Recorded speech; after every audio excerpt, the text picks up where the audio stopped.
අයිබෝවන් යාලුවනේ සිරනෙක් සති අදම ඔයාලා අරන්ගෙන ලංකාවේ සිනමාවේ අමුතුම මානයකට සාමාන්‍යයෙන් අපි දකින්නේ ආදරගත හෝ ක්‍රියාදාම කතා වුණා සිනමාව ඇතුලේ ස්පෝර්ට් එහෙම නැත්නම් ක්‍රීඩා අත්දැක බලන්නේ ඉතාම අඩුයි. අන්න ඒ වගේ අභියෝගයක් අපූර්ව නිර්මාණයක් තමයි සිංහාවලෝකය කියන්නේ. මෙම චිත්‍රපටයේ කතාව ඇත්තටම හරිම කුතුහලයෙන් පිරුණ එකක්. 1944 වර්ෂයේ අපේ රටේ නිදහස්වන ආසන්න කට්ටියකින් ගැමියන් පිරිසක් ක්‍රිකට් ගහන්න ඕන නිසා ආම්මෙන් නිදහස් වුණාට කාර්යදර්ශනය කරනවා. හිතන්න 40 ගණන් වල හිටපු මිනිස්සු අද කාලේ තියෙන තාක්ෂණීය වාහන සහ ජීවන රටාව දැක්කම මොන වගේ වෙයිද?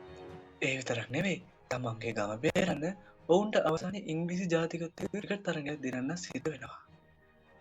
ක්‍රිකට් ක්‍රීඩාව සහ හාස්‍ය මුසු කළ මේ නිර්මාණය කරලා තියෙන්නේ මුළු පවුලටම එකට ඉඳන් රස විඳින්න පුළුවන් දෙයටයි.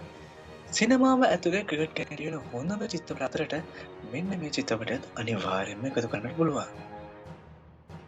ඉතින් මේ අපූර්ව අත්දැකීම විඳ ගන්න ඔයාලට තවමත් ආසාව තියෙනවා. මේ වීඩියෝ එකේ පල්ලා ඩිස්ක්‍රිප්ෂන් එකේ මම ලින්ක් එකක් දාලා තියෙනවා. අරන් තමයි චිත්‍රපටයේ ලින්ක් එක. ඒ ලින්ක් එකෙන් ගිහලා ඔයාලට සම්පූර්ණ චිත්‍රපටය බලන්න පුළුවන්. ඒ වගේම මේ චිත්‍රපට කලින් බලලා තිනවා නම් ඉගෙන වාගේ අදහසත් පල්ලා කමෙන්ට් සෙක්ෂන් එකේ දාන්න අමතක කරන්න එපා.